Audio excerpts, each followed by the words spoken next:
जय श्री राधा कृष्ण भगवान जी की। जय श्री लक्ष्मी नारायण भगवान जी की। जय कार्तिक मास महत्म्य की। मंदिर श्री बंसी वाले महात्मा यूट्यूब चैनल की ओर से हम आप सभी भक्तों का हार्दिक अभिनंदन करते हैं। कार्तिक मास का पावन समय चल रहा है और इस कार्तिक मास में जितना भी हम भगवान की भक्ति करते हैं, प्रातःकाल सूर्य उदय होने से पहले स्नान करते हैं, दान पुण्य के कार्य करते हैं और भगवान की कथा सुनते हैं, इन सब का अनंत गुना पुण्य फल कार्तिक मास में मिल जाता है। इसलिए इस कार्तिक मास में, जो कि श्री हरि विष्णु भगवान जी को सबसे प्रिय मास है, इस कार्तिक मास में भगवान की अधिक से अधिक भक्ति करनी चाहिए। तो कार्तिक मास महत्म्य के अध्याय 1 से लेकर अध्याय 27 तक की कथा को आप हमारे चैनल पर सुन चुके हैं। तो आज हम आपको सुनाने जा रहे हैं कार्तिक मास महत्म्य के 28वें अध्याय की परम पावन कथा, जो कि इस प्रकार है। सूत जी महाराज आज शौनक आदि ऋषियों से कहने लगे हैं कि इस कथा को भगवान श्री कृष्ण जी ने सत्यभामा से कहा था और यह कहकर संध्या करने के लिए भगवान श्री कृष्ण जी राजभवन में चले गए हैं। इस प्रकार मैंने कार्तिक मास के महत्म्य का प्रभाव आपसे कहा। यह श्री हरि विष्णु भगवान जी को प्रसन्न करने वाला है और भगवान की भक्ति प्राप्त करवाने वाला है। कार्तिक मास महत्म्य की कथा को सुनने मात्र से भगवान की अनंत कृपा मिलती है। इस महत्म्य को जो भक्त श्रद्धा भावना से पूरे कार्तिक मास में सुनते हैं, उन्हें भगवान सब कुछ प्रदान करते हैं। भगवान के निमित्त कार्तिक मास में रात्रि जागरण करना, प्रातःकाल स्नान के नियम का पालन करना, तुलसी जी की पूजा आराधना करना, कार्तिक मास का उद्यापन करना, दीप दान करना, यही कार्तिक मास के मुख्य व्रत हैं। इन पांचों प्रकार के व्रत को आपसे कहा है। इनको कार्तिक मास में करने वाले भक्तों को भक्ति और मुक्ति मिलती है। ऐसा करने वालों से भगवान अत्यंत प्रसन्न होते हैं। जो भक्त कार्तिक मास में प्रतिदिन भगवान की कथा सुनते हैं, प्रातः स्नान के नियम का पालन करते हैं, तुलसी जी की पूजा आराधना करते हैं, दीप दान करते हैं और कार्तिक मास का उद्यापन करते हैं, ऐसे भक्त जीवन में सदा सुखी रहते हैं। उन्हें भगवान की कृपा से सब कुछ प्राप्त हो जाता है। उनके सभी दुखों का नाश भगवान अपने आप कर देते हैं। ऐसे भक्त पुनः गर्भ में नहीं आते। ऐसे भक्तों को भगवान के धाम में स्थान मिलता है। हे ऋषिवर, आप कार्तिक मास की महत्म्य की कथा को बड़े प्रेम से सुन रहे हैं, इससे मुझे बड़ी प्रसन्नता हुई है। आज सूत जी महाराज जी के इन वचनों को सुनकर शौनक आदि सब ऋषिवर कहने लगे हैं कि श्री हरि विष्णु भगवान जी को प्रसन्न करने वाला विस्मयकारी ये कार्तिक मास का व्रत पाप और दुख को दूर करने के लिए, मोक्ष की और काम भोग की इच्छा को पूरी करने के लिए अवश्य ही सबको करना चाहिए। आपने इस कथा को हमें सुनाया है, हमें आनंद मिला है। हम बारंबार आपको धन्यवाद करते हैं, आपके चरणों में प्रणाम करते हैं। आज सब ऋषिवर सूत जी महाराज जी से ऐसा कहकर पुनः कहने लगे हैं, हे महाराज, यदि कोई मनुष्य कार्तिक मास में संकट में पड़ जाए, गहन वन में फंस जाए या रोगी हो जाए, तो वह मनुष्य कार्तिक मास के व्रत को कैसे कर सकता है? क्योंकि यह व्रत महान फल देने वाला है। लेकिन वो मनुष्य किसी संकट में पड़ गया है, तो वो कैसे कार्तिक मास के व्रत को कर सकता है? आज सब ऋषियों के इन वचनों को सुनकर सूत जी महाराज कहने लगे हैं, हे ऋषिवर, इस प्रकार दृढ़ संकल्प वाला पुरुष आपत्ति में श्री हरि विष्णु भगवान जी अथवा भगवान शिव जी के मंदिर में जाकर रात्रि जागरण करे।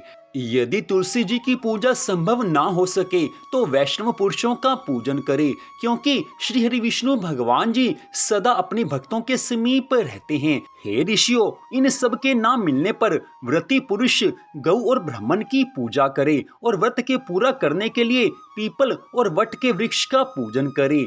आज सूत जी महाराज जी के इन वचनों को सुनकर सब ऋषि कहने लगे हैं कि आपने वट और पीपल वृक्ष गौ और ब्राह्मण के समान श्रेष्ठ कहे हैं। ये दोनों वृक्ष ही क्यों अधिक पूजनीय हैं? ये सारी कथा आप हमें सुनाने की कृपा कीजिए। क्योंकि हमें इस विषय में कुछ भी ज्ञान नहीं है। आज सब ऋषियों के इन वचनों को सुनकर सूत जी महाराज कहने लगे हैं कि हे ऋषिवर, पीपल को भगवान विष्णु का स्वरूप माना जाता है और वट के वृक्ष को भगवान शिव का स्वरूप माना जाता है। ढाक के वृक्ष को ब्रह्मा जी का स्वरूप माना जाता है। सब ऋषि कहने लगे हैं, ब्रह्मा, विष्णु और महादेव ये वृक्ष रूप में कैसे हो गए? ये कथा आप सुनाने की कृपा कीजिए। हे धर्मज्ञ, हे सब शास्त्रों को जानने वाले, कृपा करके ये सारी बातें हमें समझाइए। आज सब ऋषियों के इन वचनों को सुनकर सूत जी महाराज कहने लगे हैं, हे ऋषियों, एक बार की बात है, भगवान शिव और पार्वती जी भोग विलास कर रहे थे। वास्तव में भगवान शिव और माता पार्वती जी की ये तो लीला मात्र थी, लेकिन उस समय वहां पर ब्राह्मण का रूप धर के अग्नि आदि देवता आए हैं और विघ्न पैदा करने लगे हैं। और उस समय पार्वती जी ने विषय रूपी सुख में विघ्न होने से देवताओं को श्राप दिया है। आज माता पार्वती जी अग्नि आदि सब देवताओं से कहने लगी हैं कि कृमि और कीट आदि भी विषय सुख को जानते हैं, उसमें विघ्न करने से हे देवताओं, तुम वृक्ष हो जाओ।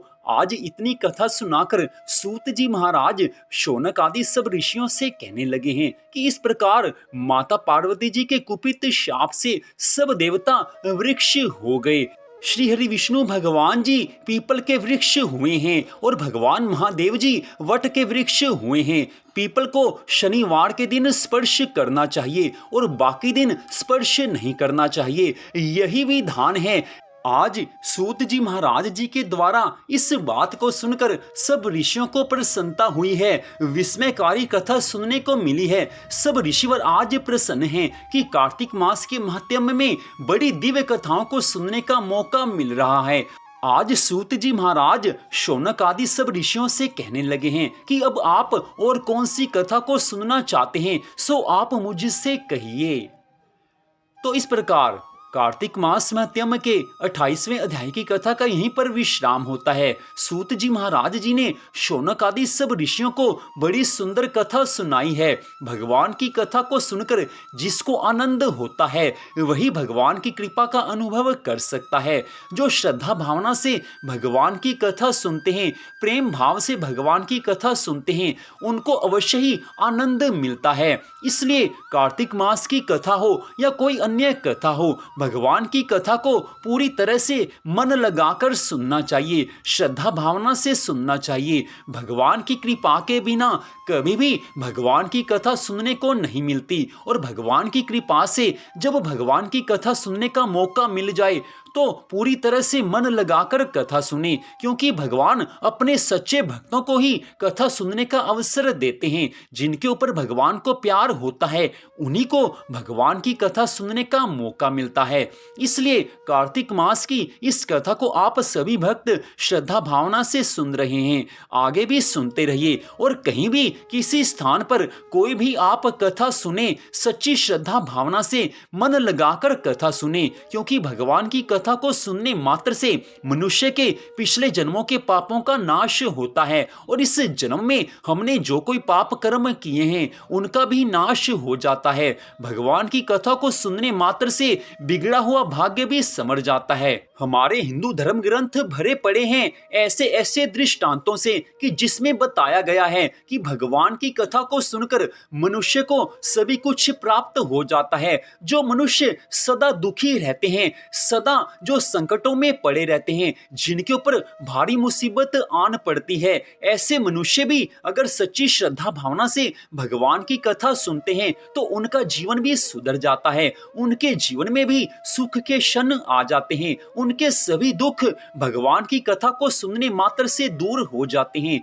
जिसने भगवान पर विश्वास कर लिया, जिसके मन में भगवान के लिए प्रेम भाव पैदा हो गया, वो कभी भी संसार के दुखों से घबराएगा घबराता नहीं है। ऐसे भक्तों को भगवान सदैव अपने सर आंखों पर बिठा कर रखते हैं। ऐसे भक्तों के सभी कार्य भगवान अपनी कृपा से सिद्ध करते हैं। ऐसे भक्तों के जीवन में भगवान सभी तरह के सुख, शांति, आनंद प्रदान करते हैं। ऐसे भक्तों को भगवान कभी किसी चीज की कमी रहने ही नहीं देते। इसलिए भगवान की कथा जहां भी सुने, जब भी सुने, किसी से भी सुने या भगवान की कथा आप पढ़ें तो पूरी तरह से मन लगाकर श्रद्धा भावना से कथा पढ़ें या सुने, तभी उसका पूरा फल मिलता है।